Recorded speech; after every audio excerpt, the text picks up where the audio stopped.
Welcome to the Lathisms podcast. I'm your host, Evelyn Lamb. In each episode, I invite a Hispanic or Latinx mathematician to share their journey in mathematics. Today, I'm very happy to be talking with Tatiana Toro. How are you? Fine, thank you. Can you tell us a little bit about yourself? Yes, so I'm a Colombian mathematician. I was born in Bogota. I came to the US for my PhD. Before that, I've always loved math, and I've been in the US longer than anywhere else. My trajectory to the US took me from California to the East Coast, to the Midwest, and then finally to Seattle. And you're at the University of Washington there? Yes, I'm currently at the University of Washington, and I've been here since '96. You said you grew up liking math.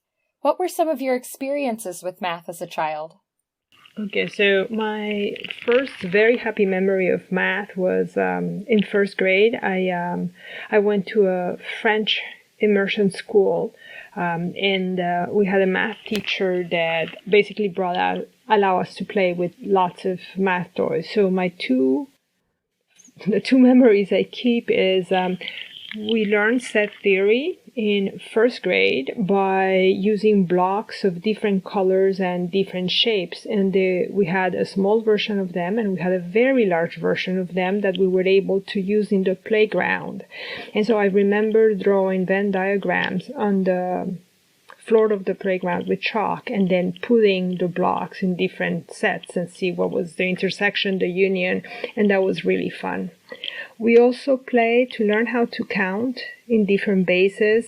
We had buildings made out of there were wood structures, and we had little boxes where we put beans, and that's how we counted the units, the tens, the hundreds, depending on the base. And that was a really cool game. So those are my fond memories of when I was very young and enjoying math very much. Did your family also enjoy math? Well, so let's see. My parents were both first generation to college, and they actually were both physicians, which was, of course, something that in many ways their parents wanted them to do. It was viewed as the way to change one's socioeconomic situation. So my mother later on said that she would have liked to be an engineer, but that was not really an option to her. I think the day I decided to become a mathematician was the day that my parents, and I was, 10, 12, my parents were talking about something, arithmetic, the bank, and my mom mentioned something along the lines, oh, I don't remember how to do that. And then she had told me prior that she liked math, and I thought, oh, I really want to make sure that I'm never in that situation. I don't want to forget the math that I have learned. And did they encourage you to pursue that interest? Well, that's a complicated question. So I am Colombian.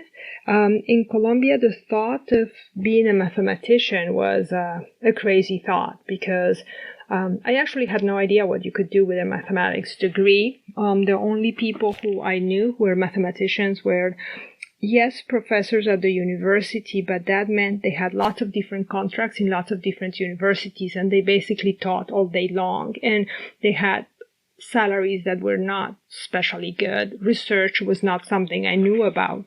So initially I thought I was going to be an engineer. And then when I told my parents that I wanted to be a mathematician, I think it was a little bit of a shock. I learned that was an option because when I was in roughly my junior year, there's more years of high school there. This is slightly different, the count. But roughly when I was in my junior year, Colombia participated for the first time in a math Olympiad. The math Olympiad was in 1981 in Washington, D.C. Colombia was invited to participate, and I made it to the team. And I came to the U.S. As I mentioned, I had gone to a French immersion school, and I met lots of kids, both from the French team and from the Canadian team, who were doing programs in France that were going to allow them to become mathematicians. And I still didn't know what you could do with a math degree, but if they were doing it, meant that you could do it. So I decided that that's what I wanted to do. once I decided, then my mother was very encouraging. My father was not thrilled with the idea of me leaving the country to go to France because my plan included going to France. But I did that at least for a year. And then once I came back after that year, then I said I really want to be a mathematician. Then both of them were supportive. So you were on that inaugural Colombian IMO team. Yes. We've heard from several other people on the podcast who have gone through the IMO program in Colombia. So when you got to college and grad school, who were some of your mentors? So in grad school, my advisor, not only because of the math aspect, but so my advisor was Leon Simon, and it was somebody who was very encouraging in the way that I needed to be encouraged, let's say. It was, we connected also at a personal level, and he was very supportive. And he pushed me the right way, which is something I deeply appreciate. And what field of math did you end up going into? So I went into geometric measure theory and partial differential equations. And that's what I learned in grad school, and that's where my thesis was in. I had several postdocs, and later on, another one of my mentors was Carlos Koenig, and from him I learned a fair amount of harmonic analysis that then I combined with the things that I knew from before. So if I were to mention my mentors, Carlos Koenig also played a very important role in my mathematical formation. And can you tell us some of the questions you work on? Yeah. Let me describe my thesis. Roughly speaking, you have a set. Imagine a blob in 3 space, and this blob has some properties, so I'm going to call them approximation properties, which means that when you look at this blob and you look at a point and a little ball around this point, it looks flat. Okay, it looks almost like if it were a piece of a plane or very close to a piece of a plane. And this happens at every point and for every ball small enough. Not super small, let's say radius less than 1. So you're very close to a plane. And then one of the things I did is I showed that there was a good parametrization, which means a good description of this set, that I could find a formula to describe this set from just one plane. So I had a map that maps a piece of the plane, a ball in the plane, something completely flat, into this surface in a nice way. And so finding parametrizations, or finding ways of describing sets in our Euclidean space, it's something that has proven very useful later on. So that was, in some sense, that was my thesis. And later on, one of the things I've been interested, and I'm going to give you, is a visual image of what it is. It's not exactly what I do, but imagine you have a dam, okay, and it's full of water, and then there's cracks, and the water starts filtering, and somehow the soil around the dam becomes wet. And so there is an interface between the dry soil and the wet soil. And one of the type of things I do is I look at interfaces. I look at interfaces between two areas where they're governed by a different partial differential equation. And you might ask, what's the partial differential equation? Is the movement of the water. And on the other hand, the dry soil is not moving. It's just there, but somehow the boundaries of the wet thing is moving. And I cared about how fast it's moving, what's the shape of it, how regular is it, and things along those lines. That's a really vivid image. I live in Utah, and I can picture some of the dams here in the southern part of the state. That's a great picture. Yeah, actually, that's one of the places, I think, when I do the description of this. How have you overcome challenges in your career? I'm old enough that there's been challenges of many types. So let's say I think grad school can be a complicated time, and you're working on a problem. It's the first time that you're trying to come up with something original. I mean, I gave a talk to middle school girls, and I had to explain what math was, and I tried to draw the similarities between mathematics and artistic, creative endeavor, and how, so when you do your math thesis, which is your first piece of art, and you have to be creative, and you have to come with the idea, and you have to, to bring it to completion, and that's not always easy. And so at some point I was very stuck. I felt like I had been working and nothing was happening, and, it's easy to find other things to do, even within math, that are not really helping you solve the problem you're supposed to.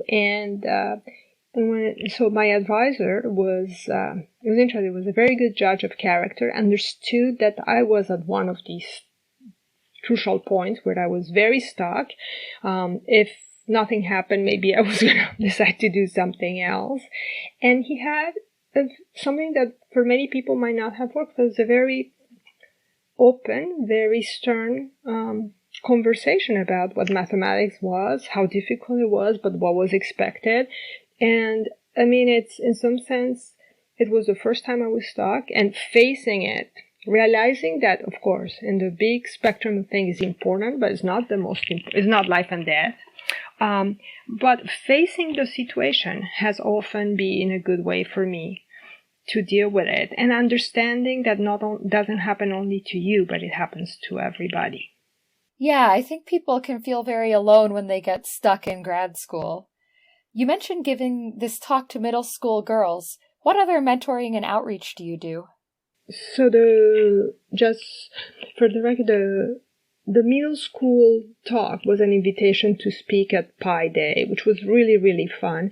But, and a while ago, I did spend a lot of time working with elementary school kids. It corresponded to the period of time that my kids were in elementary school, but I ran math fairs for different Seattle public schools, and it was a way to show a different side of math, and to try to make sure that all kids, whether they were good at math or not, in the classroom, they enjoy math, and and show them that they were able to do it and that they were good at.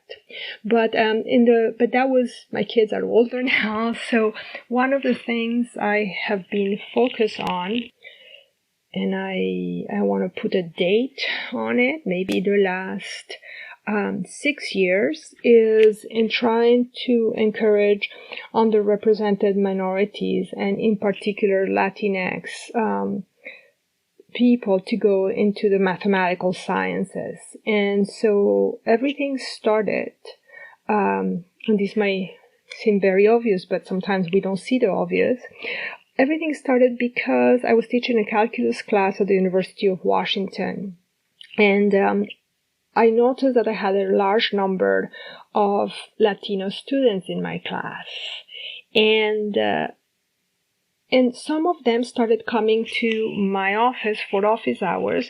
They had to come because they were part of a program called CAMP, College Assistant Migrant Program. Is a federally funded program that supports students from agricultural backgrounds during their first year of college. The goal of this program is to make sure that the transition from high school to college goes smoothly, and retention during the first year is a measure of success. And so they started coming to my office, and they had to have their papers signed. There's you have to report their progress. And I started to know them, and they were going with other Latinx kids to my class, and I thought, okay, there's a large number. But then the final exam came, and I noticed that there were very few of them in the final exam. And then I talked to a couple of them, and first of all, they explained to me that the other kids were not really in my class. They were just attending my lecture, and that for them, it had been very important, in particular the day of the final exam, where 240 kids were sitting in the same room, to walk in and see somebody like me there. So there was also one of my TAs was Colombian, and so that for them, having the two of us there was very important, that they were very that they were afraid to go in this room where they felt so different. And it kind of hit me that the fact that somebody sees that I look like them might make a difference. And one of these kids actually kept on coming, and she asked me one day, could you please be my mentor? The truth is I don't know what a mentor is, but I think it'll be good for me to have one.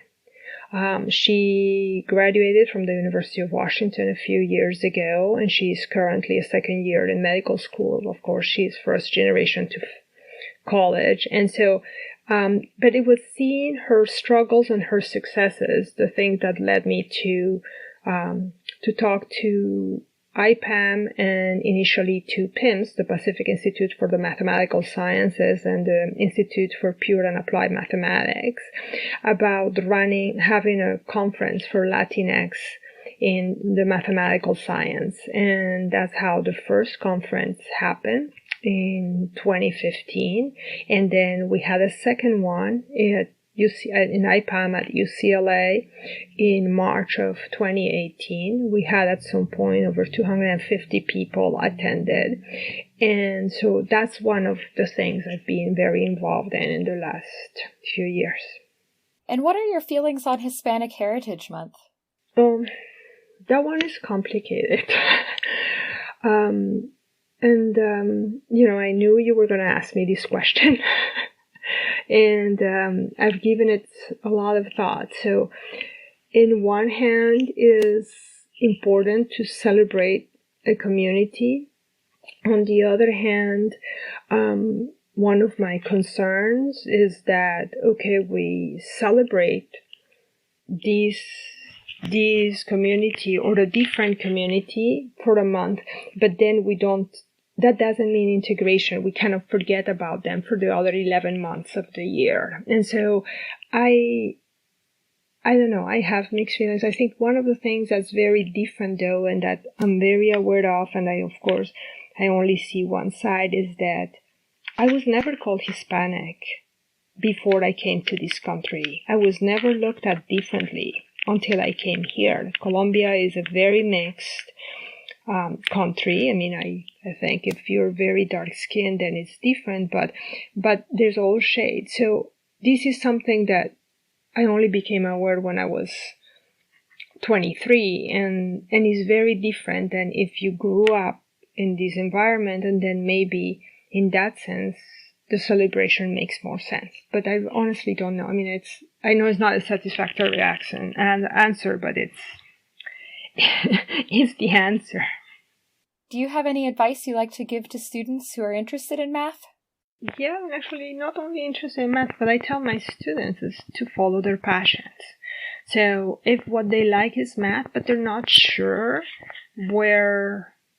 what comes up from doing math, it doesn't matter. Follow your passion and ask, and things will work out. Like, I wanted to do math and I had no idea.